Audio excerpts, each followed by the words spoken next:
Westwood One presents America at Night. Here's your host, McGraw Millhaven.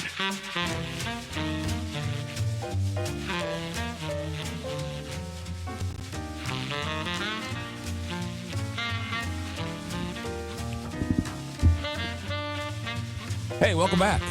The McGraw Show. No, it's not. It's America at Night. It's America at Night on Westwood One. Thanks for joining us on Tuesday, January 6th. We got a show for you tonight, just like we do every night. Let's start with the third hour. Third hour, open phones. Whatever you want to talk about, however you want to talk about it, we'll do that in hour number 3. Hour number 2, are you a fan of Hamilton? You know, it kind of disappoints me. I was before the musical Hamilton came out, I was a fan of Alexander Hamilton. And then once the musical comes out, the book comes out, the musical comes out, he becomes popular, everyone jumps on the Alexander Hamilton bandwagon. And it's kind of like, I don't like Alexander Hamilton anymore because everybody likes Alexander Hamilton. Putting that all aside for a moment, our second hour guest has written a book about the Schuyler sisters. That's right, the two that were made famous in the Hamilton story. The book is called Pride and Pleasure, so we'll check in with Amanda Vale in hour number 2. Hour number 1, I believe, do we have Kellie Meyer? Is she hooked up and ready to go? Not yet. We are waiting patiently to hook up with Kellie Meyer, NewsNation's White House correspondent. Lots going on when it comes to the White House over the last couple of days. And so we have a chance to talk with Kellie Meyer, or that was the plan anyway. We'll see if this plan works out or not. And then also later on in the hour, we're going to talk to actor Nick Searcy. You might know him from the TV show Justified. You also might know him. He played Deke Slayton in what is considered, my humble opinion, one of the best miniseries ever, was From the Earth to the Moon. He played Deke Slayton in that. He's a great character actor. If you saw his face, you'd say, oh, yeah, that guy. Well, he was there on January 6th, 5 years ago, at the Capitol. He made a movie about it. And we asked him to come on the show and talk about the movie and talk about 5 years and talk about how things have changed, how things are looked through the prism of 5 years, what he remembers, what he doesn't remember. So we'll get into all that towards the second half of this hour. I believe we have Kellie Meyer now. Do we have Kellie Meyer? Kellie Meyer, NewsNation White House correspondent. Thanks for joining us, Kellie. Of course. Thanks for having me. It's a crazy couple of days in the middle of a crazy couple of years as a White House correspondent. So let's start with today, because the next story in this Venezuela story somehow has turned to Greenland. And there's some real hesitancy on the part of some European countries and some European allies that President Trump is going to take Greenland. What's the White House saying today about all this?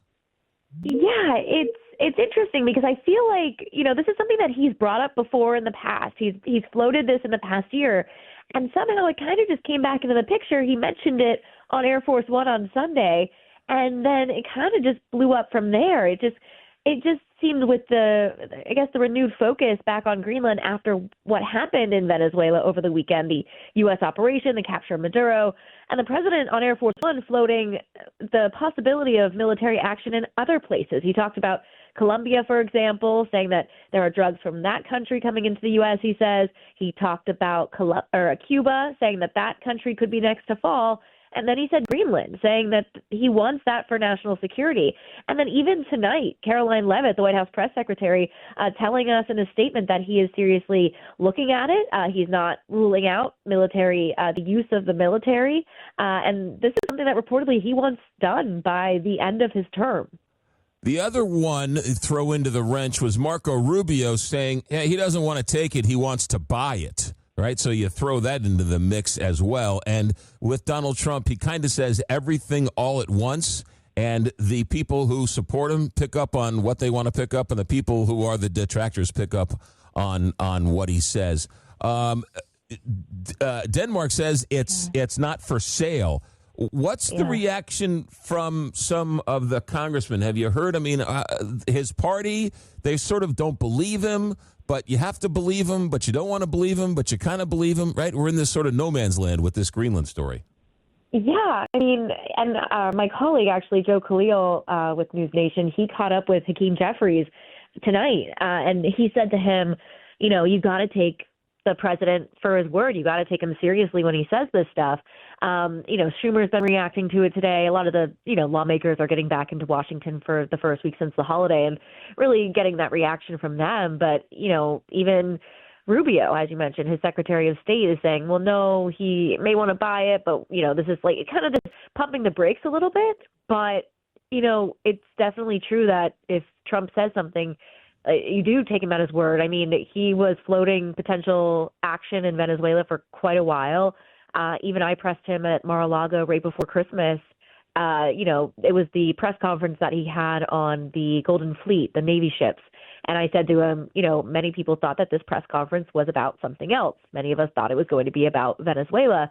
You keep threatening Maduro. Should he take your threat seriously? And what's your end game here? And he said, if Maduro plays tough, it'll be the last time he plays tough, is what he told me. So Maduro didn't make a deal and was, I guess, taunting the president. And he went in unexpectedly on, Friday night into Saturday, but at the same time, not unexpectedly, because the president's pretty much been floating that for the last few months. I'm going to ask you a question that is unanswerable, but you just sort of think about the complexity of this, that Greenland is, right, owned by Denmark, right? It's part of Denmark. Yeah. Denmark is a NATO country. If the United States is a NATO country, if a NATO country invades another NATO country, is Article 5 then invoked? Do they then go to war with all the other NATO countries? Well, the way that the Danish leader put it was that if the U.S. does this, NATO is completely gone. It's just destroyed. That they just destroyed the concept of NATO completely. Don't know what that means in terms of the Article 5, because generally it was people without, outside of NATO that you would come support, not within NATO and attacking NATO. But that leader said essentially that it would end NATO completely if they went through with this. And it's something Greenlanders don't necessarily want. They don't want to be controlled by the U.S., but they would consider being, independent of Denmark. But you're right in that Denmark does own Greenland. But this is something that, President Trump keeps saying he wants in terms of its strategic placement between North America and Europe. It's mineral rich, which he seems to be going after like he is with Venezuela. And he says he needs it for national security. So what about Canada? He's floated Canada a couple times. Has he brought up Canada in the last week or so? He hasn't brought up Canada, but you never know. I mean, that could come back into the picture, but he has not brought that one up yet. So maybe that's for another day. Let's talk about Venezuela. Okay, the initial shock and awe of the capture is over. Maduro's now showing up in courtrooms in New York. What happens now? What happens next? What are they saying happens now in Venezuela? Yeah, I mean, it's a good question. And actually, tonight, the president posted on True Social about the oil, saying that he, I think, made a deal for 30 to 50 million barrels that he was going to be able to, that was sold to him, and he'll sell it at market price, and he'll be controlling the money. And it just basically, he said it was a deal with the interim government, though at the same time, the president continues to say that the U.S. is running Venezuela, but they just swore in the former vice president, Delcy Rodriguez, who at the weekend said Maduro was still president, and then by Monday she was the president. We just don't know, who is really running the show, whether or not the U.S. oil companies will want to really invest in this. Apparently the U.S. oil companies are going to talk with the president later this week.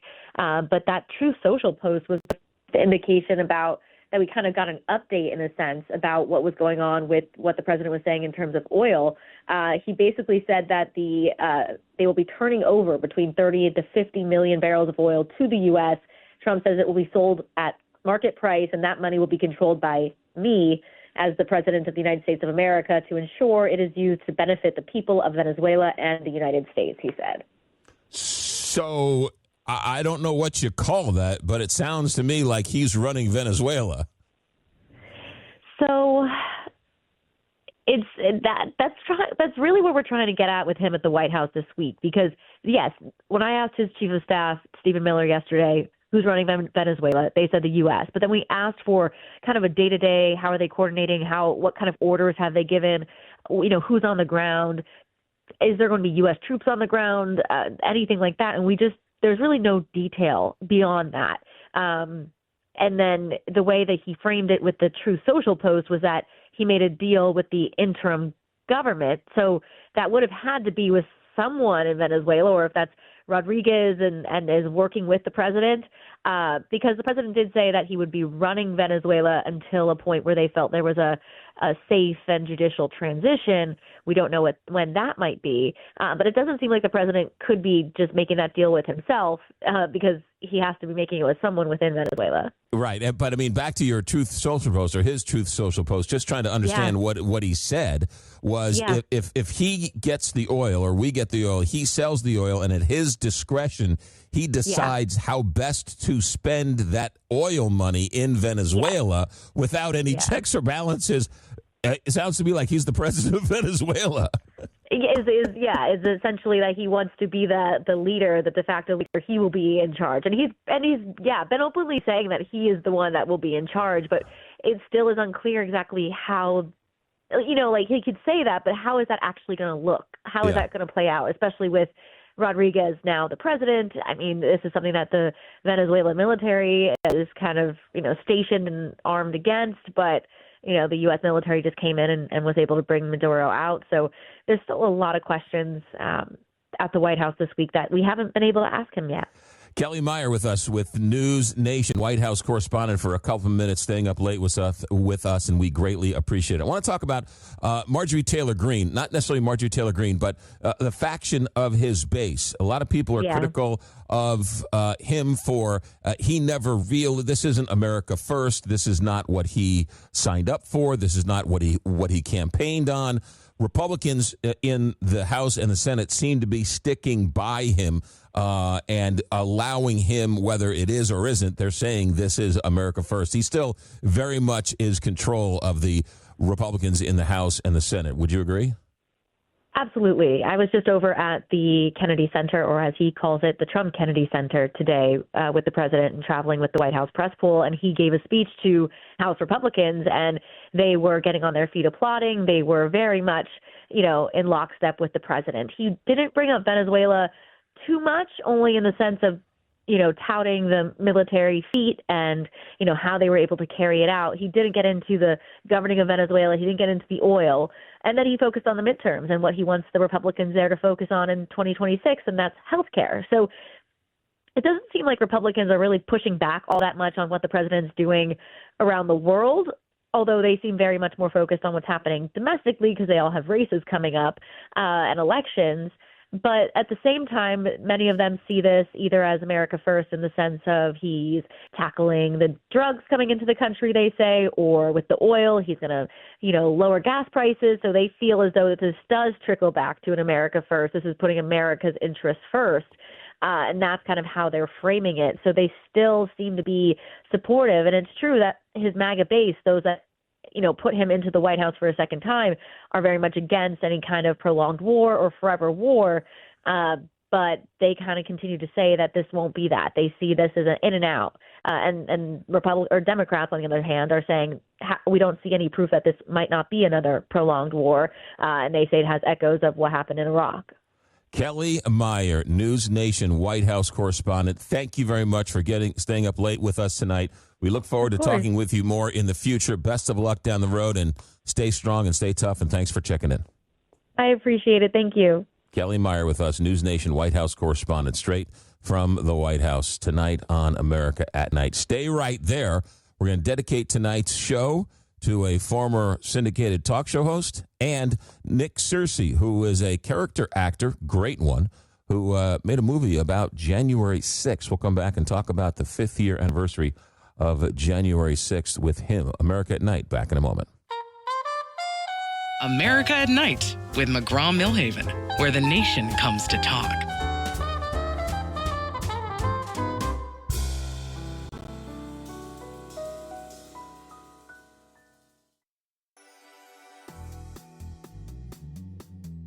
This is America at Night with McGraw Millhaven. Hey, I just want to take a minute of tonight's show and pass along my condolences to the Reagan family, the passing of Michael Reagan, the oldest son of President Ron Reagan, who passed away at the age of 80. Michael Reagan was a syndicated talk show host for, they're saying 20 years. Man, you blink your eyes. It's 20 years. Michael Reagan, when I first got into radio, Michael Reagan was one of the first shows I ever board opped. So I listened to Michael Reagan for quite a long time and quite intently to make sure I didn't miss any of the breaks. But we found out earlier today that Michael Reagan passes away at the age of 80. I had a chance to meet him once or twice. The man could not have been any nicer. He could not have been any more gracious, could not have been any more cordial.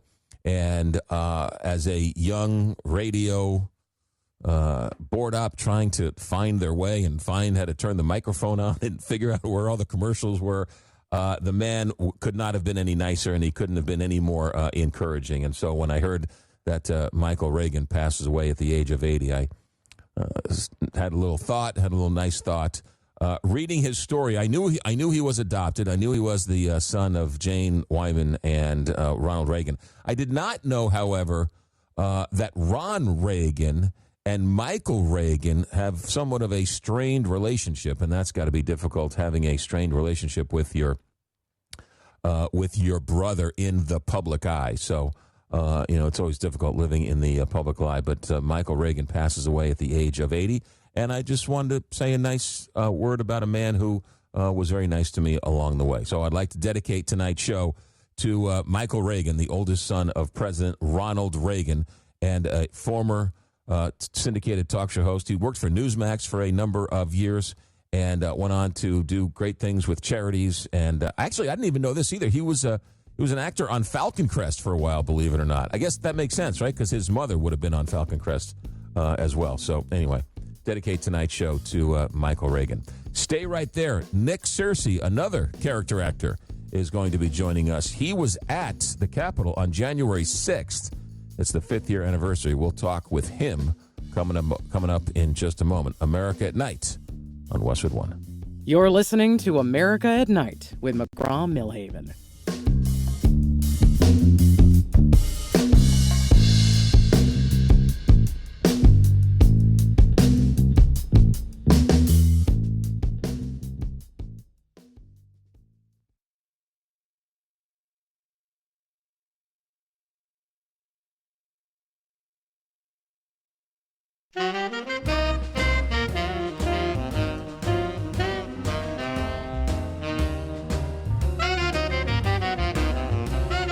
This is America at Night with McGraw Millhaven.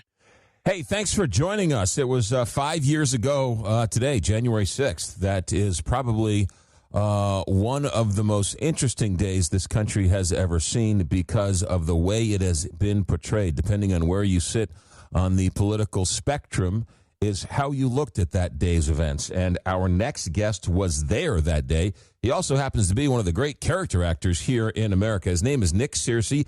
He's done a couple of movies. Nick, welcome to America at Night. Thanks for joining us. Oh, thanks for having me. It's good to be here. Maybe if we have time at the end, I can sort of I can fawn over some of your great performances. But let's first talk about these movies. And what do you remember about 5 years ago? What sticks in your memory about that day, January 6th, 5 years ago? Well, what really sticks in my memory is what I experienced on that day, as opposed to what was shown to me on television that night when I got back to the room. I was there that day, and I didn't see any violence. I mean, I saw the largest crowd I'd ever been part of, gathered around waving flags and singing hymns and praying, and I saw people of all races and colors and creeds, and Chinese Americans and Black Americans, and all there because they believed that the election needed to be investigated. They didn't believe what had happened. And then when I got back to the hotel, I saw that there was a small minority of people that were at the Capitol, and the narrative just didn't make sense. And so that's what sent me on the path of trying to make these documentaries to try to find out what really the truth was about that day. Yeah. Most protests, there's always two sides to the story, right? Protests usually always start off as peaceful, and there are people who want to go and rally and cheer and sing and have a moment and speak their mind and speak truth to power, their truth to power. And then there are the people who sort of ruin the protest and oftentimes turn violent and looting and all those types of things. I mean, both things could be true. Somebody did that damage in the Capitol. Somebody did those terrible things. Yeah, and that's really the interesting question that nobody's willing to really investigate is who were those people? Because most of the people who actually broke windows and who actually did the violence were never prosecuted. We never found out who they were because they were not sincere Trump supporters who went there to, quote unquote, attack the Capitol, which is what has been the lying narrative that has been told about that day. One of the criticisms now 5 years later from the J6ers is that the Trump administration has dropped the ball and hasn't gone after those people, whether they were inside the government or who those people were. How come the Trump administration hasn't gone after those people? And is that valid criticism of the Trump administration? Well, I'm frustrated with that aspect of it, too. I think all of us in the J6 community, and I had gotten to know so many of these people and heard their stories, heard what had been done to them, heard how they'd been suffering.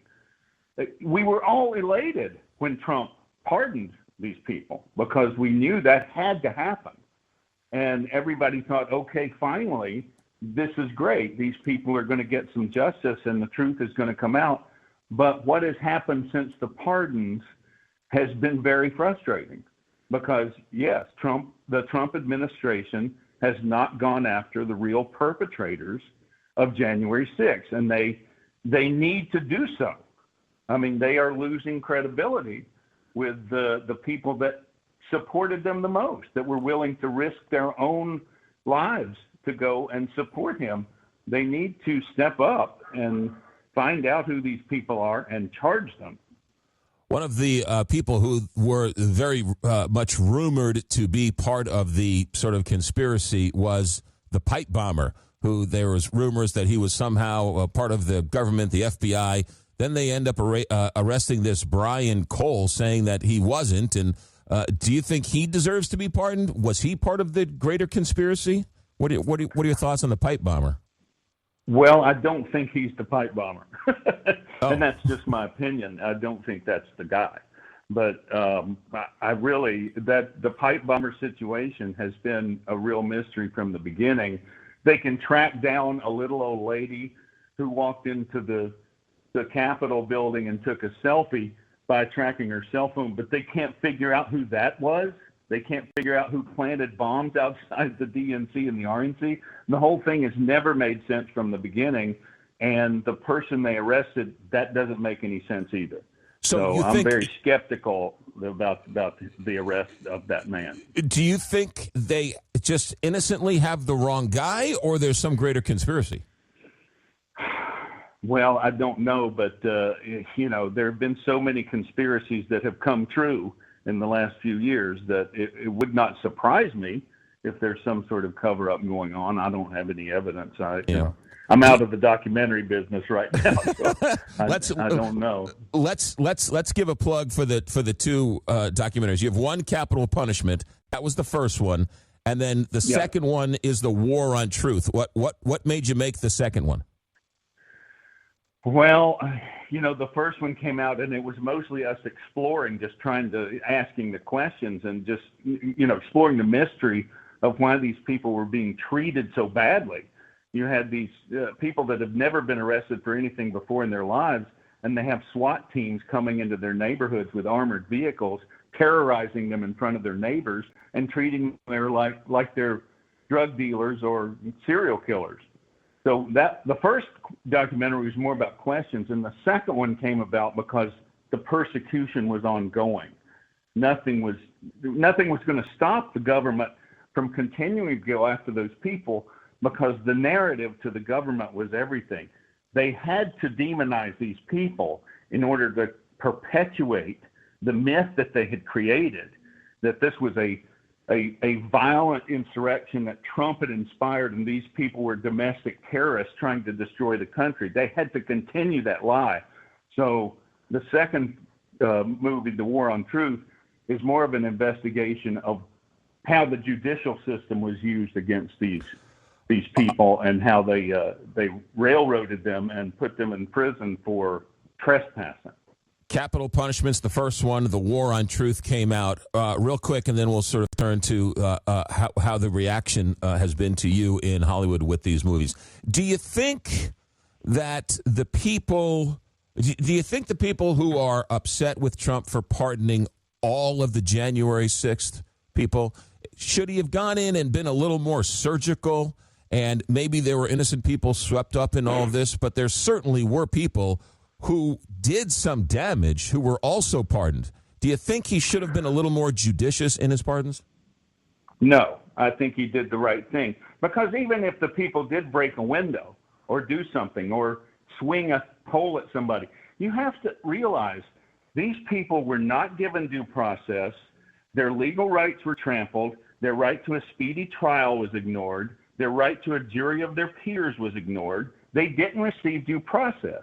And if you don't receive due process, no matter what you've done, I mean, they let killers off for less than infraction of what occurred in these cases. And no, I believe that he did the right thing, that no matter what was done that day, those people's rights were ignored and trampled in order to serve a corrupt political narrative, and he did the right thing in pardoning every one of them.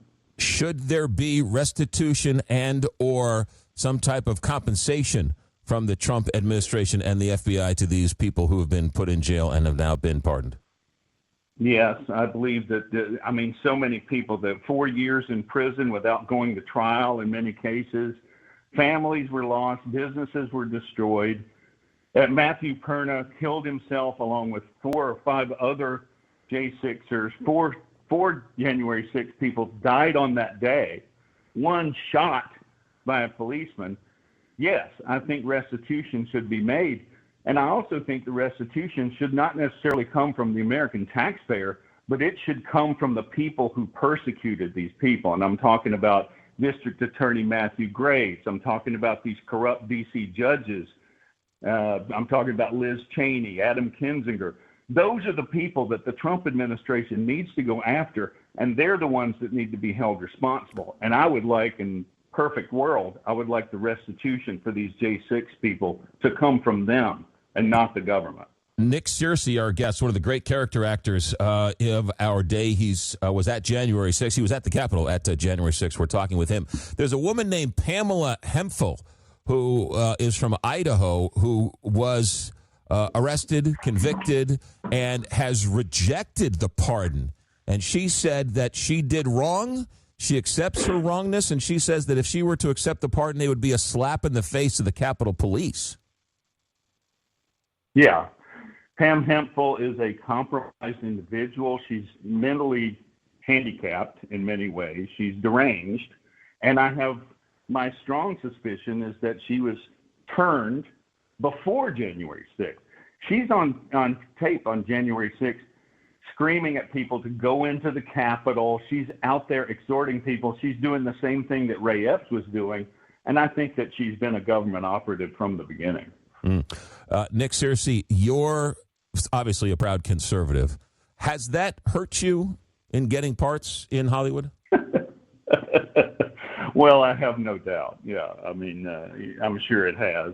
I've been fortunate that, I have a reputation of doing what I do, and I've continued to work here and there. It's definitely slowed down in the last few years, but, that happens. It could be that I've just gotten older and the roles are fewer and farther between for an old man like me, but I'm sure that there are instances where people have said, no, not that guy. He's an insurrectionist or whatever. But, that's not, Hollywood doesn't call you up and say why they're not casting you. Yeah. They just don't call. But I've been very fortunate. I've continued to work. I just did a few episodes of Reacher that'll be on next year. So. Oh, nice. Have there been liberals who have said to you, hey, we don't care what your political views are. We think you're perfect for the role, and you've had a great working relationship with some?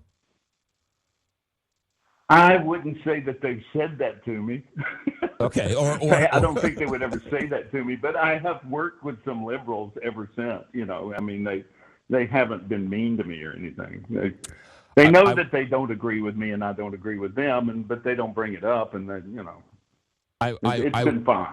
Okay. I want to, if I can take a moment, just talk about your career, because I truly believe that you are one of the great character actors, and I think being a character actor is the truest form of acting. For you to be able to change characters and be a good guy to a bad guy, and I think you stole the miniseries From the Earth to the Moon when you played Deke Slayton in that miniseries. You were phenomenal in that. Well, thank you. Yeah, that was a real honor to get that role. I love doing that show because I got to work with all the directors and I got to work with all the actors. I met about every character actor in Hollywood doing that show. So it was a great honor to be part of it. And that's also where I met Graham Yost. He was one of the writers and supervising producers on From the Earth to the Moon, and that's how I wound up doing Justified with him many years later. Oh, interesting. How much research did you do in the character Deke Slayton? Because he was one of the original Mercury 7. I guess had a heart problem and couldn't fly, and they made him sort of like the captain of the astronauts to sort of work with management. How much research did you do on Deke Slayton? Well, I did an awful lot of reading, and I was actually fortunate enough to be put in touch with Deke's widow, Bobby Slayton, who lived in Texas, and she was just very sweet and very valuable to me, and sort of just talking to me about what Deke was like. And so much of research on historical figures like that is, a lot of it is reading, and a lot of it, if you can make contact with somebody who knew them, that for me at least, that gives me a feel of what the person was like, as opposed to just what he looks like on paper. So talking to his widow was a real valuable part of it. Every time I talk to people in movies and miniseries comes up, I don't know if you call it a miniseries or whatever you call it, but From the Earth to the Moon on HBO, it is still, I don't know if it's 20 years old, 10 years old. It stands the test of time. It was phenomenal. And you were right there as some of the greats. So it was, thank you very much. Then I saw you, I have a 5-year-old, and we watched Flicka. And I was like, oh, man, you were the bad guy in Flicka. That killed me. Yes, I was the mean guy who exploited the horses. That was a lot of fun. I got to work with Allison Lohman and Tim McGraw. It was a great show. All right. We'll look for you in Reacher in the near future. Anything else we should look for you in?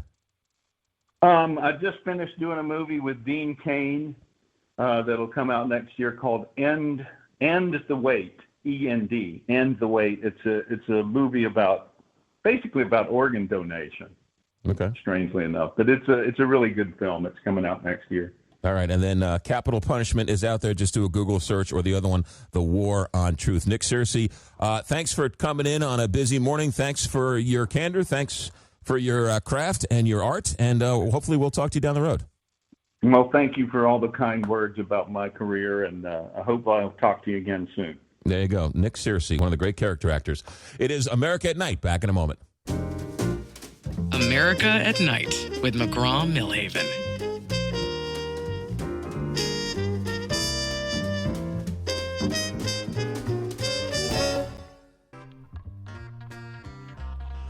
January 5th, one of the most divisive days during a very divisive time in this country. Even 5 years later, people believe what they want to believe. People see what they want to see, and people say what they want to say. However, two quotes I came across today that I thought was quite interesting. Kristi Noem, then governor, now Secretary of Homeland Security. Kristi Noem, part of the Trump cabinet at the time, 5 years ago, said, "What we're seeing at the Capitol is a total disregard for our Constitution and the rule of law. It is a dark day in our history. Violence and destruction are never the answer. I'm praying for our law enforcement and for our country. This must end immediately. And then Marco Rubio, who is now the Secretary of State, 5 years ago said this about January 6th. Again, in President Trump's cabinet today. There is nothing patriotic about what is occurring on Capitol Hill. This is third world style anti-American anarchy. We now have third world countries that are lecturing us, and we have tin pot dictators that are mocking us. This is a national embarrassment. This is an effort to prevent the peaceful transition of power. This is not about the First Amendment. This is about a group of people who decided, that they are going to use violence and the threat of violence to get what they wanted. That's not my words. Those are Marco Rubio's words 5 years ago when he was a senator of Florida. Now he is Secretary of State. Anyway, January 6th, 5 years later, still very divisive, still very much a big debate of what exactly happened on that very day. Even though there's videos all over the place, we're still arguing and debating what happened 5 years ago. Very divisive day. But our thanks to Nick Searcy for spending some time with us. Hey, stay right there. When we come back, we're going to do a little deep dive, a little history lesson. The Schuyler sisters, that's right.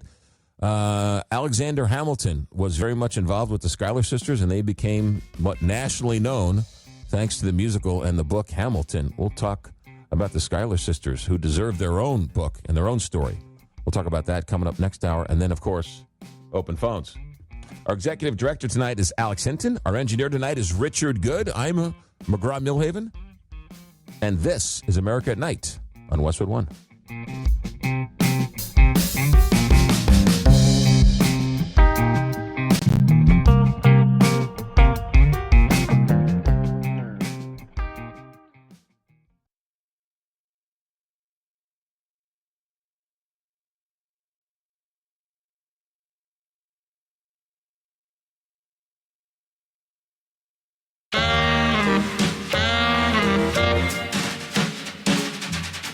Westwood One presents America at Night. Here's your host, McGraw Millhaven. I've been looking forward to this ever since I first heard about the book. Who was a fan of Alexander Hamilton? As I was saying earlier, I loved Alexander Hamilton. And then, of course, Ron Chernow writes the book about Alexander Hamilton. And everybody falls in love with Alexander Hamilton. The musical comes out. Everybody falls in love with Alexander Hamilton. And I was saying, hey, why is everybody late to the party? And kind of like The Cure, I didn't like Alexander Hamilton anymore because I liked him till everybody liked him. And then I was not so fond of him anymore. But you cannot deny how great the musical Hamilton is. And it introduced us to the Schuyler sisters. And our next guest has now written a book about the Schuyler sisters, and it is getting rave reviews. It came out in October. The book is called Pride and Pleasure, The Schuyler Sisters in the Age of Revolution. Amanda Vail joins us. Amanda, welcome to America at Night. Well, thank you for having me, McGraw. I am thrilled to be here. So I love that you realized that a whole book needed to be dedicated to these two sisters. Tell us about how you got there and how you started. Well, you know, I had always been interested in them. When I first read Ron Chernow's book, I thought someone should write a book about these women. I was in the middle of another book at the time, so of course that was not going to be me. But then when I finished the book that I was writing, nobody had figured this one out. And I went to see this musical at the Public Theater in New York City called Hamilton, and was in the back row of the theater. And I wasn't 20 minutes into it, but I thought, I have got to do this book. These women are mine. I don't want anyone else to write about them. I want them, because I could tell right away that there was a story there that needed to be told that no one had seen, and that we needed to see the story that Hamilton was telling, but from another point of view. Yeah, that's what makes it so interesting, because you right, what a great artist does is you saw them and you're like, wait a minute, there's a whole other story, there's a whole other musical to this musical, and so many other, and so one of the things I find fascinating, especially going back to the 1700s, men wrote things down. It was easier to sort of research men, their journals and things like that. How did you go about finding out the history of these women in a time when, they weren't writing down their thoughts on TikTok? No kidding. Well, in fact, at the very beginning, when I was thinking about doing this, I asked an eminent authority in the period, whose name I don't know that I will need to mention here, but he said to me, and it was a he, don't even think about it, because you will break your heart. There's no material. And I just thought to myself, look, that was like a challenge to me. What do you mean there's no material? I'll show you there's material. And indeed there was material, but it wasn't the kind of stuff that I think if you spend your life writing great man biographies, you don't look in people's laundry lists, you don't look in their grocery lists, you don't look, the sort of stuff that I was looking at, which was things like literally the grocery list that Eliza Hamilton had in Philadelphia, the stuff that she ordered. And you think about this and you think, oh, now I know what the Hamiltons ate, every week. And you begin to piece a life together this way. And you also find, of course, that in the 18th century, and thank God it is so, people did write everything down. And in the 21st century, as we digitize everything, people have digitized the founding era, the correspondence of people in the founding era, not the same thing as anything I've ever written about before. If I wrote about, as I have written about, the modernist 1920s, nobody digitizes that stuff. You have to go to a library and find it and transcribe it all yourself. Here, just because this is our founding era heritage, the Library of Congress, the New York Public Library, whoever, they have got it all digitized, and you can go and just flip through it all. It's extraordinary. The book is called Pride and Pleasure, The Schuyler Sisters in the Age of Revolution. Amanda Vail, our guest. So let's talk about the sisters, because they were raised in a very prominent household, but like so many daughters of wealthy parents, they sort of rejected that and went their own way, did they not? They were a little bit of, shall we say, independent streak in them? They were very independent. And in fact, all the girls in the family, there were actually 5 Schuyler sisters, not just 3, which is, I guess if you're writing a musical, you want to simplify things as much as you can. So Lin-Manuel Miranda decided I won't even mention Cornelia and Catherine, who were the 2 baby sisters, but he does mention Angelica, Eliza, and Peggy. Actually, Peggy was a pretty conservative person. Like her mother, like most of the women in Albany, where she came from, she married a wealthy person of her own background. In fact, the wealthiest person of her own background that she could find, who was Stephen Van Rensselaer, one of the wealthiest people who has ever lived in America. And she just devoted her life to raising his very few, they didn't have very many children, but she raised them, and managing his very vast household. But her 2 sisters, her 2 older sisters, they weren't going to have anything to do with any of this. And the eldest, Angelica, eloped with this kind of weird outside guy who was an Englishman who'd come to America to sort of help out during the Revolution and was an accountant. And then he became a supplier of military goods to the armies of France and America. And he made millions, literal millions in 1780-something dollars, which is, can't you even imagine what that is today? And then her year younger sister, Eliza, married an even more outside guy, an even more ineligible and peculiar person, a guy who was not only impoverished but illegitimate and came from the West Indies to boot. And, like, what? And, She didn't have to elope with him, though, because he was so charming that he totally charmed her father. And in fact, Philip Schuyler, General Philip Schuyler of Revolutionary War fame, just loved Alexander Hamilton. He loved him better than he loved his own sons. And he had 3 sons. None of them was really anything like Hamilton. None of them was as smart as him. And he just loved Hamilton. He used to call him my dear son when he would write to him. And he was desolated when Hamilton died. Amanda Vail is our guest. The book is a deep dive into the Schuyler sisters, Pride and Pleasure. The Schuyler sisters in the Age of Revolution came out in October. It is getting some tremendous reviews. We have to take a break. But true or false, Amanda, and we'll come back and dive into this, but true or false, if Alexander Hamilton does not meet the Schuyler sisters, the United States would be a very different place. True or false? Oh, true. Hold Definitely. that thought. Hold that thought. We'll come back and get in a moment. America at Night. Back in a moment. From the heart of America, this is America at Night with McGraw Millhaven.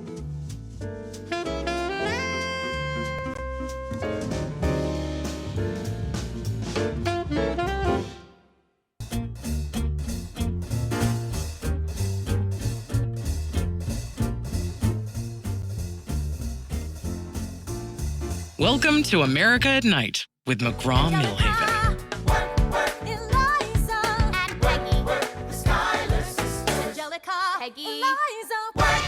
Daddy said to be home by sundown. Daddy doesn't need to know. Daddy said not to go downtown. Like I said, you're free to go. But look around, the revolution. The book, that's from the musical Hamilton, but the Schuyler sisters, that's what they're singing about there. The book has done a deep dive into the Schuyler sisters. The new book, Pride and Pleasure, the Schuyler sisters in the Age of Revolution. Amanda Vail, our guest. Amanda, how did the Schuyler sisters meet the immigrant, broke Alexander Hamilton? Illegitimate. Don't forget the illegitimate part. That's very important. How did they meet? Did they meet on a dating app, or what happened? Well, it was the closest thing to it. Angelica was already married. She eloped with her rogue accountant boyfriend, who then turned out to be a big money-making machine. So he was making money, and she was married, and she was making babies, and they were in Newport, Rhode Island. So they were not where Eliza was when she met Hamilton. But Hamilton was stationed in Morristown, New Jersey in the winter of 1780 with Washington's army. And Eliza did the next best thing to going on Tinder. She got in a sleigh and went from Albany, where she lived, down to Morristown in the dead of the coldest winter that had almost ever been recorded, and went to stay with her aunt because in winter camp, where all the soldiers were, she would meet a guy. And there were like no guys in Albany at the time. They were all gone away to the wars. And either that or she knew them and they were not interesting to her. So she goes to a party, they go to a dance, and lo and behold, here's this guy who just charms her to death, and vice versa, apparently. And literally a month later, they were engaged. So the cynic in me says that Hamilton realizes the only way he's going to get ahead in life is a marriage of convenience. She was of means, and she had some connections. And so how much of it was love, and how much of it was, this helps me along my way in my journey? Well, it did help him. But weirdly, the Schuylers were also helped because Hamilton was very close to Washington, and Washington looked on him as not a surrogate son, really, although maybe he did. They used to fight like cats and dogs sometimes, but they also really got along. They worked together for years. And so many people at the time thought that the Schuylers had thrown their daughter into Hamilton's path so as to, get an in with Washington. So, it was a little something going both ways there. He obviously needed money. He didn't have any. He obviously needed connections, although he was pretty good at making those without them. And I do feel that had he not married Eliza, he might not have got exactly where he got, because his path to the top went pretty quickly at that point. He just went zoop right up to the top after he married her. Another thing, however, that kind of greased the wheels for him, I think, was that he, very soon after they met, he and Eliza met, he did meet Angelica. I think he might not have met her until he and Eliza were married, which was a few months after they met. But he and Angelica had a very interesting, flirtatious relationship. And he once wrote to her saying, "I seldom write to a lady without fancying the relation of lover and mistress," which is a kind of thing that he would say to her. And one gets this feeling that he showed off for Angelica as much as he showed off for Eliza. And the combination of the two showing offs is kind of what helped to propel him to the front rank. Nobody could not notice him. He was so motivated. But the $64,000 question. Yeah. Did he have an affair with the other sister? Well, we weren't there. We're not in the room. So, and I don't have a blue dress with stains on it or anything like that. Let's just say right now, women in the 18th century did not wear underwear. You can see immediately why not if you think about the practicality of hoop skirts and all that brocade and then water closets of the time. No, this is not going to happen. So the fact that they did not wear underwear makes a certain kind of access a little easier. So we do have a lot more, I think, freedom of relationships than people often think was the case in the 18th century. In the case of Angelica and Hamilton, the letters are kind of, I would say, very more than suggestive. I wouldn't say they are proof, but I would say they are preponderance of evidence. And what is very interesting is that he wrote to her in sort of coded language. She wrote to him often at the office when she was living in London with her husband, where she moved in the early 1780s.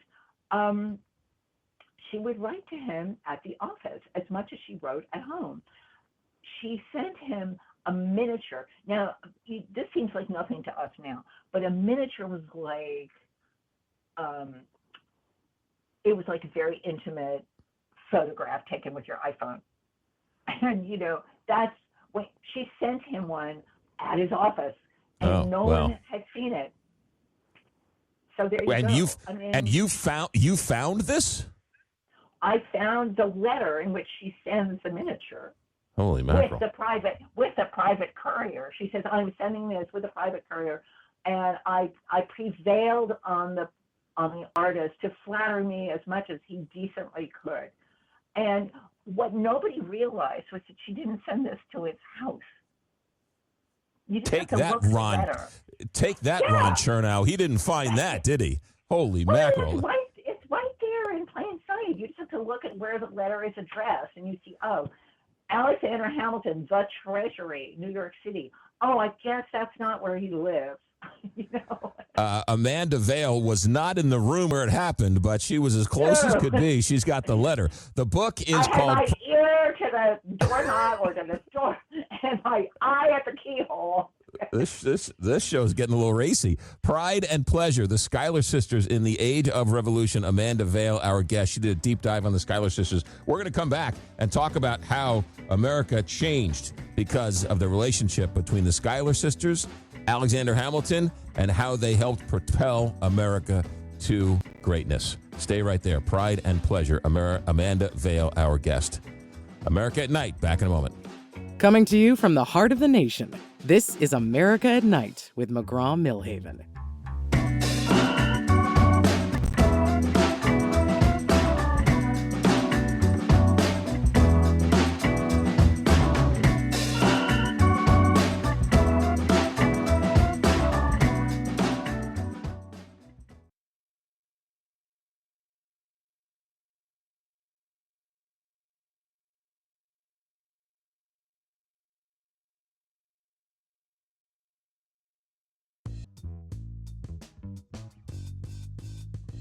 Relax. You're listening to America at Night with McGraw Millhaven.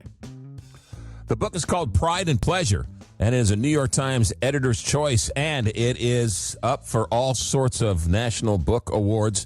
Pride and Pleasure, the Schuyler Sisters in the Age of Revolution. Amanda Vail, our guest. I want to get to Eliza, but I want to stay with Angelica for just a second. Tell the story, because we know Thomas Jefferson and Alexander Hamilton were bitter rivals.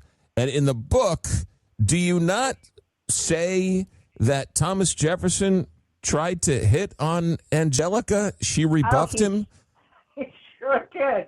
Jefferson, people don't give him credit, but he was quite a ladies' man. And when he met Angelica, he kind of really put the brush on her. She'd come to Paris from London, where she lived. She had a daughter in school with his daughter, and he seized on this to kind of promote their friendship. And he would take Angelica's daughter and have her come to stay with his daughter, and they would have late, play dates and stuff. And when Angelica came to stay with a friend in order to visit her daughter in school, Jefferson is taking her out everywhere. They have little excursions, and he buys her a set of books. And what I thought was so fascinating is that no one had ever, to my knowledge, asked themselves, what were these books that Jefferson bought for Angelica? And I just thought I should know.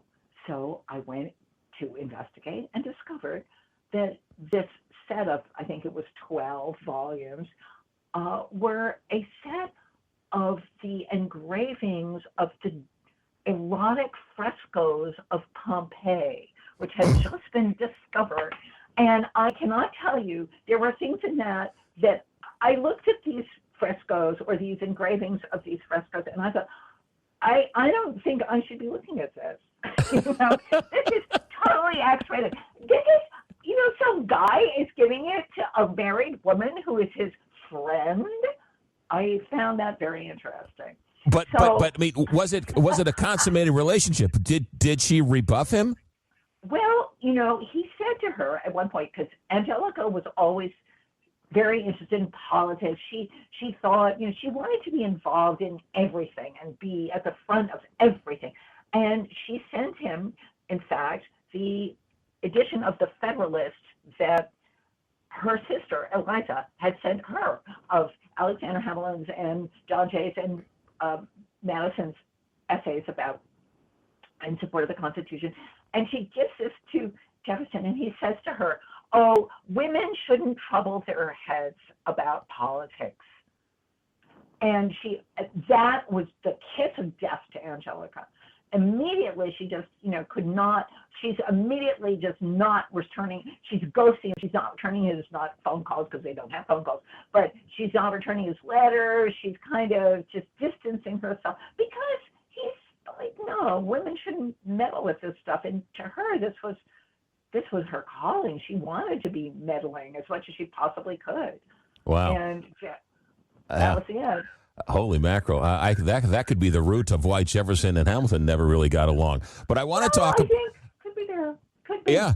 Okay. So let's. The book is Pride and Pleasure, the Schuyler Sisters.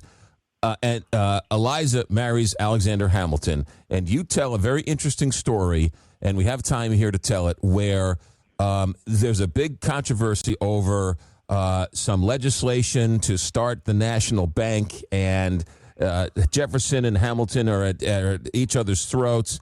And you write in the book a very interesting scene about how you describe Eliza being the genius behind Hamilton's maneuvers. Talk about that for a moment. Well, Hamilton later in his life would refer to Eliza as his good genius. And he meant that she was like an inspiration to him, but also someone who kind of kept him out of trouble and guided his thoughts in one way or another. And what she did for him when he had to write a memorandum to Washington to prevent Washington from vetoing legislation that would have established the Bank of the United States, something that Madison and Jefferson both wanted. They desperately wanted Washington to veto this. This is not something that they thought should ever happen. But Eliza sat up with Hamilton for several nights as he drafted this long, it's long, memorandum supporting the bank, giving the reasons why it would be the foundation stone for the American economy. And she had got all of these really, really dense economic histories of the ancient world. The Assyrian economy, she reads them all. She's got her name is written in these volumes, and she's probably giving Hamilton the summary. It's like, well, on page 42, Anderson says this. So, the thing that's very interesting about Eliza is that she's a terrible speller. She couldn't write a letter that didn't have horrific spelling mistakes in it. So it was been very easy for people to, I think, underestimate her, but she clearly was somebody that Hamilton went to for advice. He used her as a secretary when he didn't have anybody else, and he depended on her in this way. And when the two of them had sat up for several nights writing this memo, Hamilton took it to Washington, and as Eliza said later, we had a bank. He didn't veto the legislation, and they had the bank.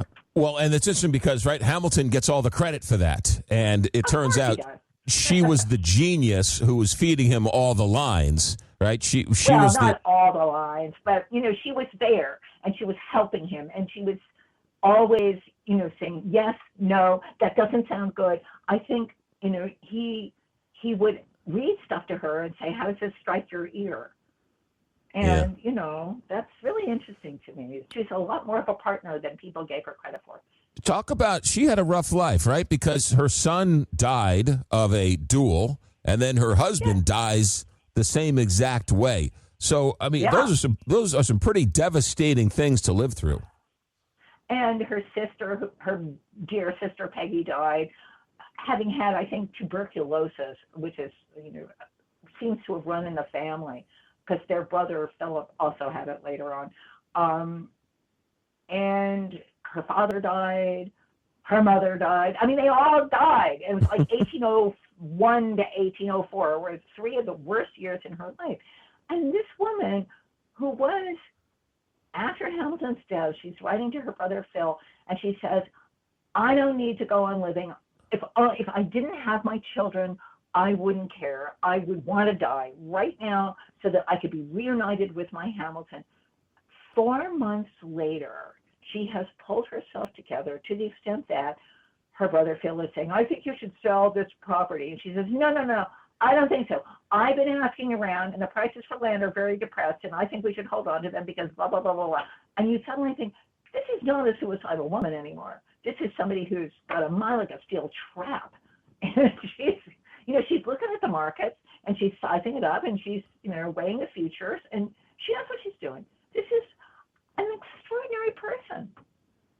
She also had to deal with the public embarrassment of her husband cheating on her, and then, right, that whole scandal as well with Reynolds as well. Oh, well, that is a story. The Reynolds affair. Do you want me to do you want to go there? We know it from Alexander Hamilton's point of view. We don't necessarily know it from her point of view. I got a couple of minutes. Tell the tale, Amanda Vale. Well, tell the tale. I will. Well, in 1791, this woman called Eliza Reynolds, who said she'd been deserted by her husband. She was destitute. She shows up on Hamilton's doorstep and initiates an affair with him. And shortly after this, and Eliza is not there. Eliza is away for the summer in Albany with her family and the kids. And shortly after this, Reynolds' husband, James Reynolds, conveniently reappears and starts blackmailing Hamilton, saying he's going to reveal the whole story to Eliza. Now, this could have just stopped there and been a sordid little blackmailing scheme, because Hamilton coughs up and he pays blackmail money to him. But then James Reynolds gets arrested for fraudulent dealing in government paper. And when Hamilton won't try to get him out of prison for this, Reynolds goes to the Speaker of the House and says, "Oh, Hamilton's a party with me in all kinds of chicanery, and we're ripping off the government, and the blackmail payments are really just part of this deal." And at this point, the entire governmental apparatus is ready to investigate Hamilton, who then confesses to a small group of them, "Oh, no. You think it's this, but it's blackmail." Well, they all believe him, or they pretend to believe him, or they say they believe him, except for maybe Senator James Monroe, a man who will later be president. And all of this goes away for maybe 3 or 4 years. What happens is then that Monroe gets made minister to France. He is disgraced for various reasons. He is recalled in part because Hamilton tells Washington he should do it, and he decides he's going to basically get his revenge on Hamilton. So at this point, we're now at 1797, a horrible, sleazy newspaper columnist starts writing columns saying Hamilton had an affair with someone, said he had an affair with someone, but actually he was really just a sleazy, corrupt government person with his hand in the till. And Hamilton, in order to put a stop to this, asks Monroe to vouch for him, and Monroe says, "Oh, I couldn't possibly do that." At which point Hamilton, with his back to the wall, says, "Okay, I have nothing for it but to confess and say I committed adultery and I was paying blackmail to the husband, but I wasn't a corrupt government official." Well, this completely torpedoed his political career because there's this humongous scandal about it. But it was the most terrible surprise to Eliza, who had no idea that this had happened. And when it all exploded, she just had a baby. She was like a week, 2 weeks postpartum. And she just picked up and went up the river from New York City, where they were living, to Albany on the boat with the tiny baby and her daughter, leaving Hamilton back in New York. And she just went home to Mom to kind of get a grip because she couldn't stand it anymore. It's really, wow. Yeah. That was. But she ultimately forgave him, right? And they ultimately, she did. Yeah. At the end of Hamilton, it always gets me, the line where she says he lives another 50 years, or she lives another 50 years, and she opens up the first orphanage in New York. Is that true? Is that how she lives out her life? Absolutely true. Well, she was one of a couple of women who she co-founded the first orphanage in New York City. Yes, absolutely. And she became its director after they had weathered a scandal that I unearthed that had to do with abuse of some of the children. And she managed to outlive it, to get past all of this, to clean it up, get rid of the people who had caused the problem, and then move forward, which is pretty extraordinary all by itself. She got Hamilton's biography written. She collected his papers, which, when you think about it, these are, his letters are all over the 13 colonies, or now states, and she's going around in a carriage to all these places, copying them all by hand in order to collect them and have Hamilton's papers pulled together so that she can sell them to, or give them to, the Congress. She wants Hamilton's legacy to be enshrined at the heart of the government that he had served. And she is ultimately able, in 1848, to have that happen. Congress buys his papers from her.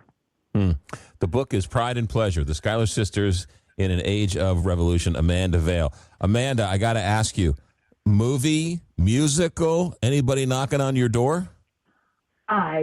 No. Not yet. Really? You never can tell. Oh, my goodness. This is a Netflix series if I ever saw one. Holy mackerel.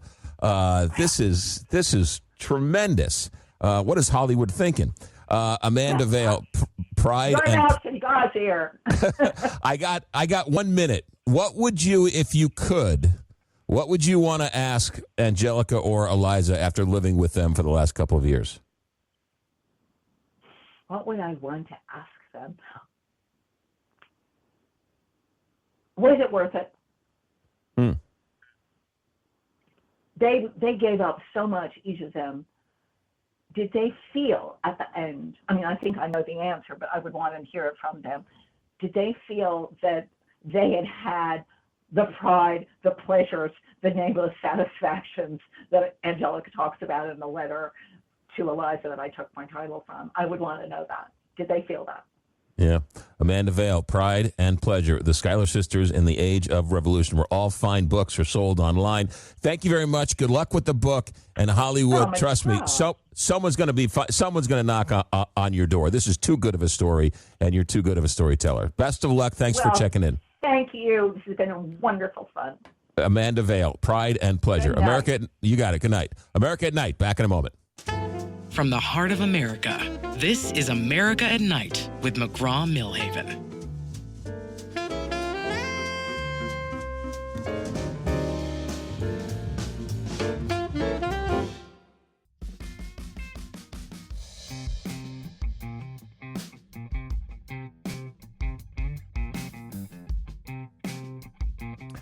Hey, I think I got my first fan letter.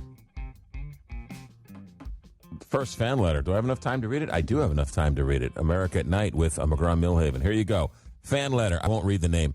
A few weeks ago, you claimed you were confused and didn't know if you're a liberal or a conservative. Your guests and subject choices indicate you are a rabid liberal. Liberalism is a mental disorder, and you have a very serious affliction. You will not last long. As a liberal hosting a conservative talk show, if you think you can survive being a liberal on a conservative talk show, you are mistaken. There are no liberal talk shows for good reason. Sane people aren't interested in participating in your liberal insanity. Hey, thank you very much. I appreciate that. My very first fan letter. I feel all warm and fuzzy inside. I think you know what I'm going to do? I'm gonna put that in laminate, maybe stick it on the door, put it above my desk. That's a nice one.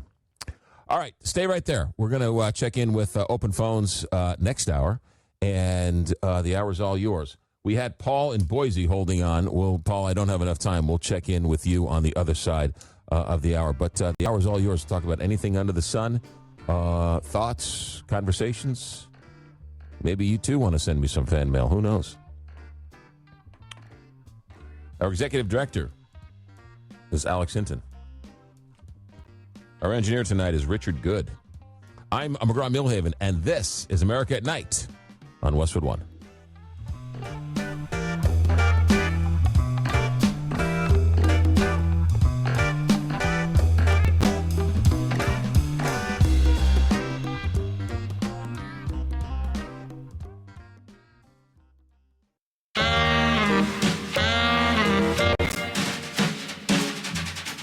Westwood One presents America at Night.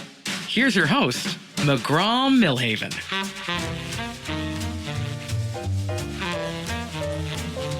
Hey, welcome back. It's Tuesday night and late night, hour number 3. It's open phones. The phone number is 1-844-2-McGraw, 1-844-262-4729, 1-844-262-4729, or 1-844-2-McGraw. It is open phones. The hour is all yours. We can talk about some of the guests we had earlier tonight, some of the guests we had from different shows, guest ideas, guest suggestions. We can talk football, playoffs. See where Jim Harbaugh goes fired today? The longest-serving coach in the NFL, the Baltimore Ravens, only the third coach of the Ravens, was fired today. And if I were the New York Jets... Sorry, Aaron Glenn. I would. I'd make a phone call. If I was the Las Vegas Raiders, I'd make a phone call. I don't know why they fired him. Maybe after so many years, it was time to make a change. Sometimes the coaching speak gets stale. You want to shake things up a little bit. I can understand that. But Jim Harbaugh, one of the great NFL coaches, and he's on the open market. Who knows if he wants to jump back into the frying pan with another team. But if I was Woody Johnson of the New York Jets, that's who I'd call. Sorry, Aaron Glenn. 1-844-2-McGraw, 1-844-262-4729. America at Night, McGraw Millhaven. Gil in San Antonio. Gil, hello.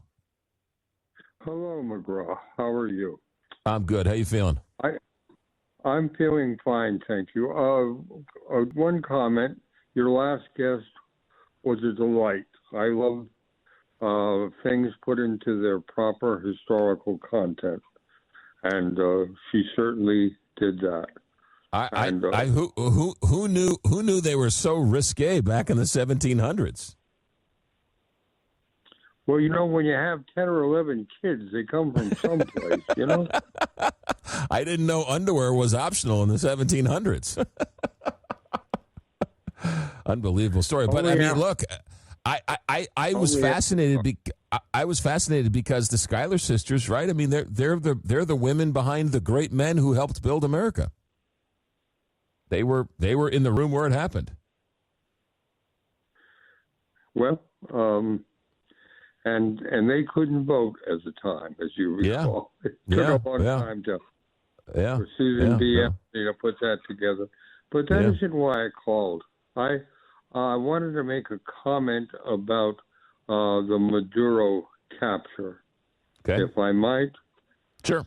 I put it to Psalm. I'm a generation older than you are. I'll start it with a riddle. What do you get when you cross a calypso singer with a pachyderm? What do you get? What do you? Go ahead. Cross a calypso singer with a pachyderm. What do you get? Harry Elefante. You never stick heard to your of day Harry job. Belafonte? Oh, Gil, I would say stick to your day job. And I would actually stop having Tony in Montreal write your jokes for you. Okay, well, I have one other. Okay, go ahead.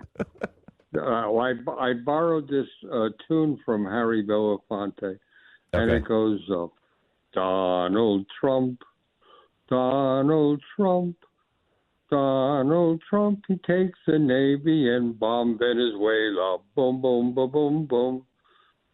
Maduro can't find safe place to go. Not in Caracas or Maracaibo. Donald Trump, he takes the Navy and bomb Venezuela. One more verse. Donald Trump, Donald Trump, Donald Trump, he takes the army and raid Venezuela. Maduro, no, he ain't got a chance. Snatched away. All right. Hold on a second. Is there a gong here? Do we have a gong on this show? Holy mackerel. Gil, I love you, but you're testing my patience a little bit. Gil, I love you. Clearly that medicine kicked in, right? What medicine? What medicine? I stopped taking it.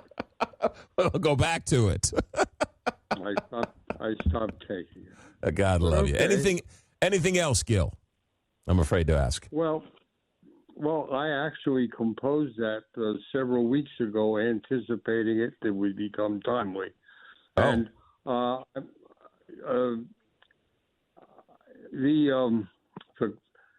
the cocaine business, we had cleared that up about 20 years ago in Colombia.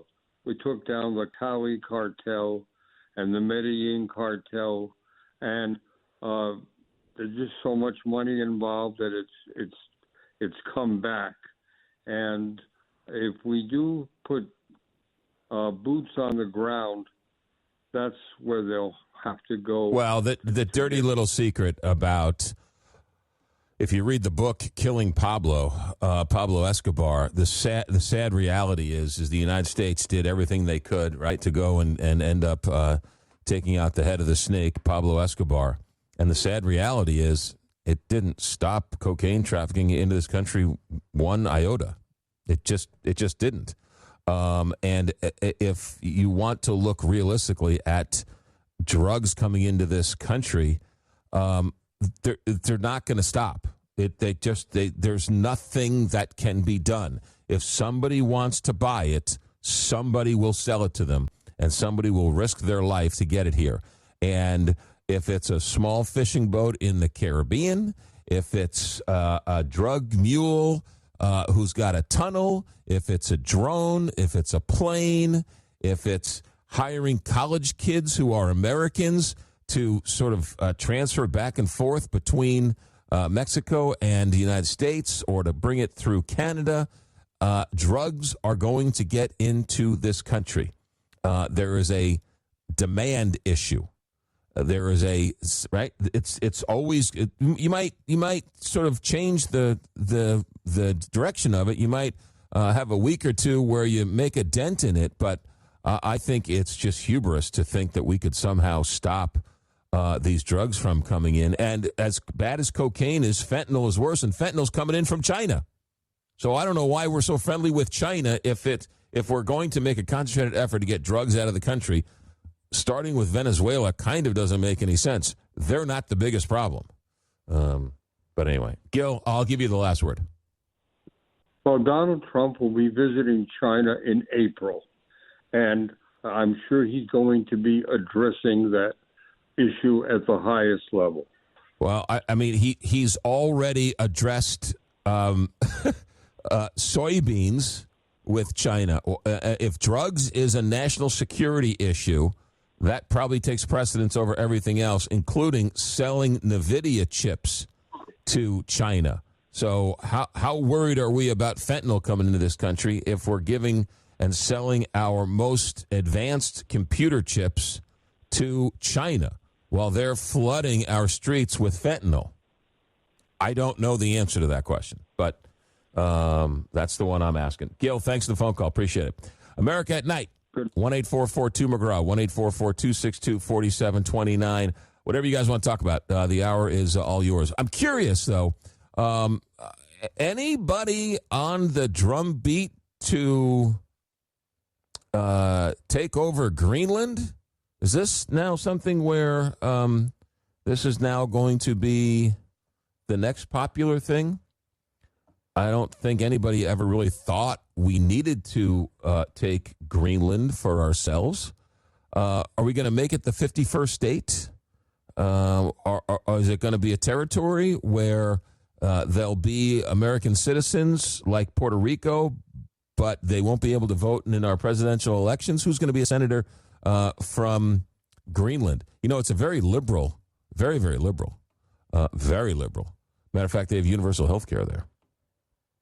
So I don't know if we want to make it. Do we want to make it a state or just a territory or a satellite? I don't know. But is that something we're going to do? Is that something we're fans of now? I'm not saying good or bad, but America is in an expansion mode. We're on the move. Cuba, Venezuela, obviously. Cuba, Mexico. I mean, are we going to take over Mexico? Colombia, Canada, Greenland. Where else you want to go? 1-844-2-McGraw, 1-844-262-4729. America at Night. Back in a moment. Join the conversation. Call 844-2-McGraw. America at Night with McGraw Millhaven.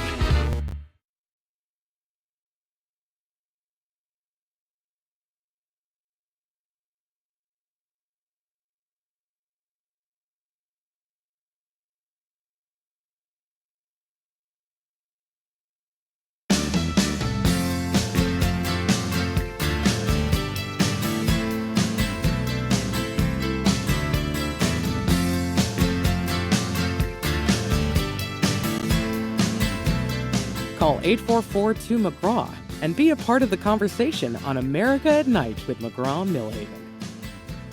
Nothing wrong with a little REM on a Tuesday night. 1-844-2-McGraw, 1-844-262-4729. Rich in Redwood, California. Welcome to America at Night. Hello. Hello, yes. I was just pointing out that Mr. Trump is such an idiot, he can't even figure out that we're running the risk of Vermont seceding from the Union because there's a separatist movement in Quebec that wants to make an independent country. And many of the Vermonters happen to be Quebecois descendants. I mean, doesn't he know this? Where's he been? Is Oregon or is it Idaho the state that wants to separate itself too? Is it Idaho? I think it's Idaho. Vermont. No. I'm not disagreeing with you. I'm just adding to the conversation. I think Idaho. That may be true. Yeah. How about Alaska? Yeah. I don't know if Alaska wants to separate itself from the United States. I know Texas sort of talked about it during the Obama years. I don't think we've seriously walked down the aisle of Canada being the 51st state. So they've got 2 senators, so they would add 2 more senators. I think the argument would probably be they'd probably be more of the liberal side, right? I would think at least 2 start, so they'd be 2 more senators for the Democrats. But they've got 41 million people. How many House members would they get up in Canada, right? I mean, the gerrymandering would be such it's 41 million people. They would have, 100, 150 House members. So they would dominate the House. So just in sheer numbers, Canada would become, you think California's an important state when it comes to the House of Representatives, or Texas. Canada would instantaneously dominate the House of Representatives. So I don't know if they've actually thought through this whole thing. Exactly. That's what's troublesome about this. I mean, they got more people. They should throw out more people from the House, like Santos, guy like that. I mean, he's representative of what's going on over there. Well, and then let's say they invade Colombia. Then you're going to have the Colombian people freely roam around the country when we're trying to kick out the illegal Colombians. We're all of a sudden going to make a pen and make them all of a sudden all allowed to sort of travel to and from America like we travel from New York and New Jersey? Of course. I mean, the predecessor in Colombia, he was a pretty bad guy, all right. But the current guy's really good. The other guy was the guy that Trump is looking for, the guy before him. Donald Trump's clearly running Venezuela. I don't care what you call it, but if it looks like a duck and it walks like a duck, if Donald Trump is taking the oil and selling it, and then arbitrarily deciding how he wants to spend that money, he is right now the dictator of Venezuela. If that's his tweet from earlier today says that he took 30 million barrels of oil from Venezuela, he's going to sell it, and then the United States gets to keep the money, and then he decides how to best spend it for the people of Venezuela. What other definition is there other than he's the head of Venezuela? He's the dictator because there's no checks and balances. He gets to decide what's best for Venezuela. Means he's the dictator of Venezuela. Well, he's going amok, as they say. But actually, Venezuela has a lot of elements that can hit back, and they have guerrilla people who can fight at the guerrilla level. Well, so you have to assume for a pretty heavy situation he won't be able to deal with. Well, you don't really know what's going to happen, but you have to assume, right? If you sort of look into your crystal ball and take history as an example, you have people who, if Maduro's regime, which is still in power. If like that was the mistake, one of the mistakes in Iraq was when they fired all the Sunnis, and the Sunnis then melted into the countryside and then became the insurgents and ultimately became ISIS, right? When they lost power because Saddam Hussein lost power, then they lost power. So Maduro's infrastructure is going to be angry because they no longer have the power. And so are they going to take up arms? Is Russia or Canada Russia or China going to sort of supply them with defensive weapons, and then all of a sudden they're going to become an insurgency within Venezuela? There's all sorts of history that shows that this doesn't end well. Maybe Donald Trump can overcome all of it. We'll just have to sort of wait and see. Maduro is reminiscent of Noriega. I wouldn't be surprised if he's tied in with the CIA, this guy Maduro. Who knows? He could be. I don't know. I can't figure this guy out. He pretends to be a left winger and acts like a right winger. I don't know.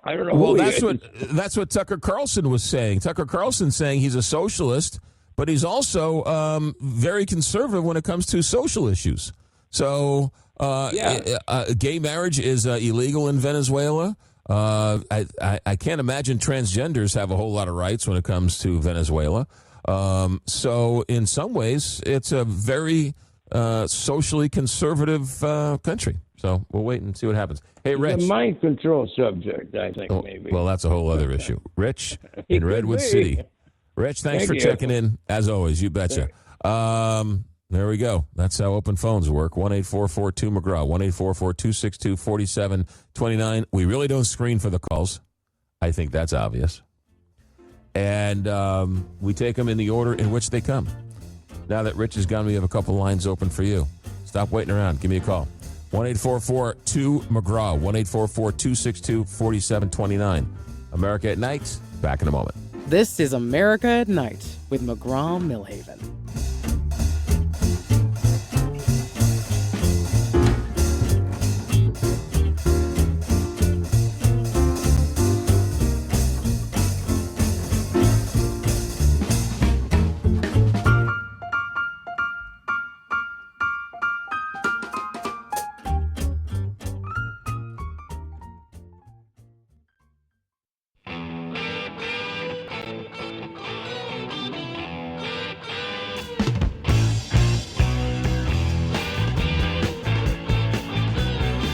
Join the conversation.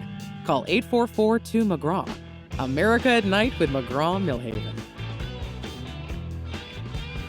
1-844-2-McGraw, 1-844-262-4729. I'll say this about Venezuela and what happened over the weekend. And here's my brilliant deduction on all of this.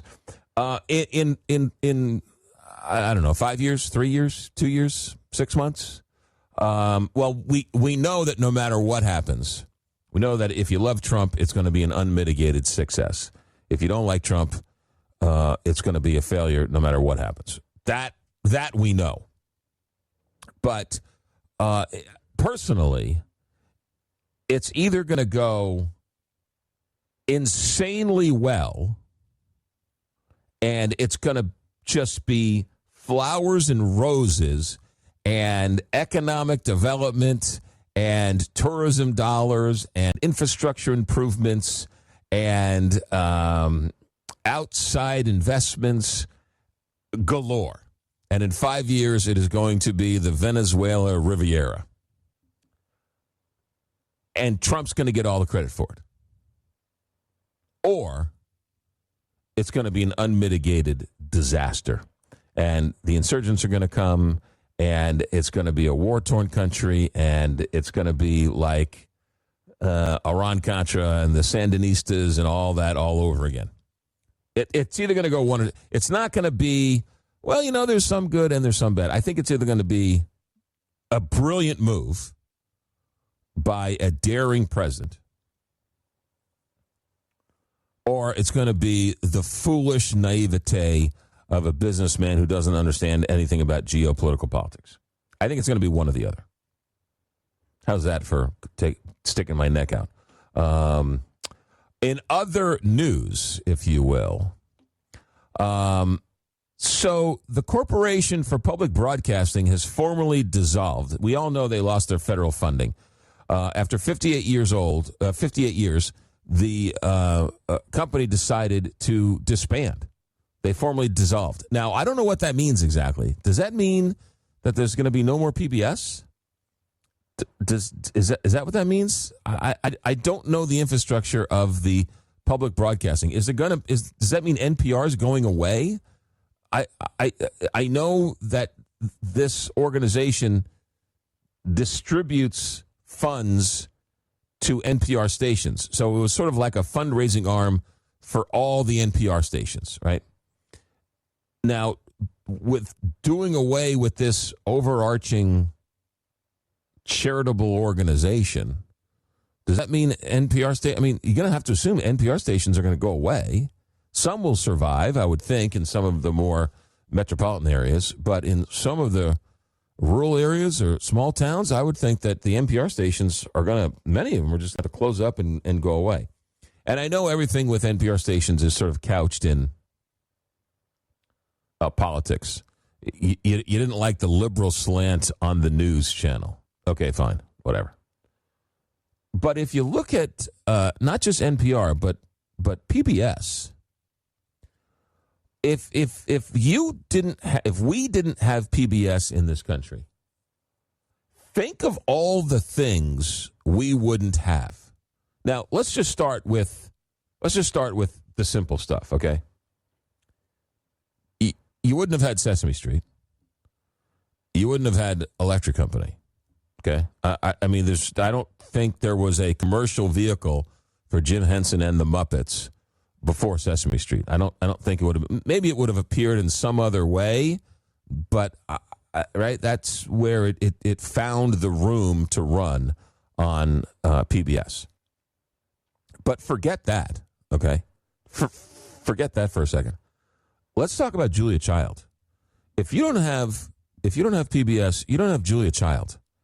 And if you don't have Julia Child, you certainly don't have Jacques Pepin. Then you certainly don't have,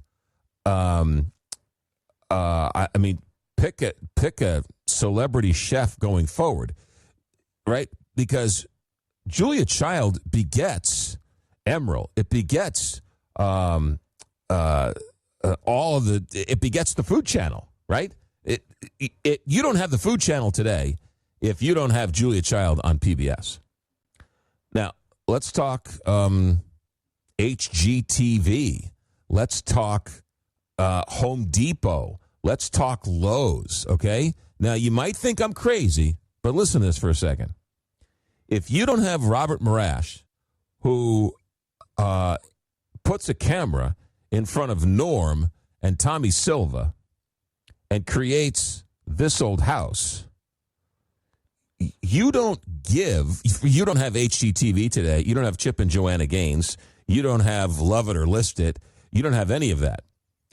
I would also argue that because they showed people for the first time that you could take a dilapidated house or a dilapidated kitchen and turn that into something nice, that gave rank and file Americans the inspiration, the know-how, the knowledge, the vision to go to their local hardware store and buy some cabinets and put some cabinets in, or fix a toilet, or, boy, look at this rundown house. Let me buy this rundown house. And they did this on TV. I can go do it.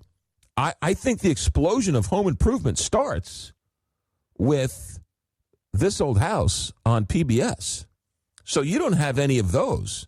You don't have, New Yankee Workshop generated an entire generation of woodworkers, whether it's amateur woodworkers, professional woodworkers. The list goes on and on. You don't have any of that unless you have PBS. I get it. You didn't like their news program because it was liberal. Okay, whatever. But in terms of exposing America to things that never would have been able to survive or find its legs on network television or cable television, I don't know. It's extraordinary, and I really think that people do not appreciate public broadcasting and or PBS, because it was a place that is, it's basically the early days of cable. All of those shows became cable networks, where they had, instead of having a half hour of Julia Child cooking chicken, now you have a whole channel of chefs cooking chickens. It's really pretty amazing. But anyway, long story short, long way to go to say that the Corporation for Public Broadcasting has formally dissolved after losing its federal funding. We'll wait and see what happens if it's able to survive on its own. Maybe it'll find some big-time donors. It'll be able to survive, but it's definitely going to change without the government funding. I mean, obviously, it's going to change. 1-844-2-McGraw, 1-844-262-4729. America at Night. Open phone calls. We'll take some phone calls. Back in a moment. Live from coast to coast, this is America at Night with McGraw Millhaven.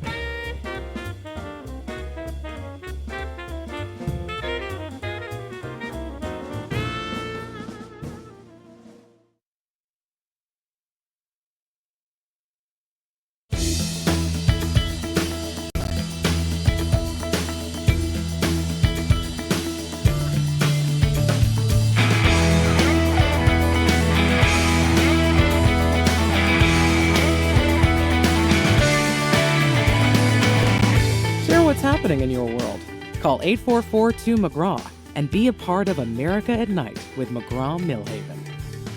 It's another story. A story came out, last week, 2 weeks ago, that Jim Beam, shuttered a factory in Tennessee after, declining sales. Then there was another story a couple days later about another a distillery was closing up shop because of sales. A lot of people blame Canada not buying, Canadians being upset with America for all sorts of reasons, and so not buying our brown liquor. Then this story comes out that pizzerias, my argument is that there's no such thing as bad pizza. With all due respect to a truck stop in Oklahoma, but if you're driving across Oklahoma and it's 3 o'clock in the morning, and you stop for gas, and you go into the convenience store, and you grab yourself a slice of pizza, and the person you're driving with says, "Hey, how was that piece of pizza?" You'd say, "That's all right." So there's no such thing as bad pizza. It's only varying degrees of good pizza. To me, I've never had a bad piece of pizza. Pizza's the greatest. But there's a story out today that pizza, in the Wall Street Journal reported this weekend, that pizza sales are flat. People aren't buying pizzas in the same way they were buying pizzas before. Pizzerias were hitting a record in 2019. Now, in 2026, people stop buying pizzas. Here's my question. What's going on? People all of a sudden stopped drinking Jim Beam, and all of a sudden people stopped eating pizza? I don't know, but I would argue that I suspect it's the GLP-1s. It's the Wegovy's of the world. It's the Mongeros of the world. It's the Novo Nordisk. It's the pills. Now it's the pills. It's the shots. I really, truly believe that this weight loss shot is changing the food and drinking habits of America. That's how many people are on this. You hear stories of people who are microdosing, right? There are women in, I'm going to stereotype here. There are women in the suburbs who, want to lose an extra 5 pounds maybe for the swimsuit. So they microdose. There are other people who are, have all sorts of diabetes issues. So they're taking the shot. I know anecdotally, all sorts of people who are very honest about taking the shot. I know some people who are taking the shot who are very private about the shot. But the point is, I really truly think that because of that shot, America is buying less pizzas, and America is drinking less alcohol. Now, why do I say alcohol? Because I've been on the shot. I haven't been as religious as I should have been. I'm a bit of a yo-yo. I go up and down. But I was on the shot. And I can't drink on the shot. Not that I was a big drinker before, but I can't process the alcohol. You just don't process the alcohol. You just don't feel good. So you wouldn't believe. Again, I'm gonna sound like I'm a drunk. I don't drink a whole lot. Like a nice little Jameson from time to time, maybe a nice little Irish coffee on the Christmas or New Year's or whatever. But I'd like to go out on a Friday night, have a couple pops or whatever else, right? Wind down. But I can't do it. A beer, nothing, because it's just whatever's going on with that GLP-1.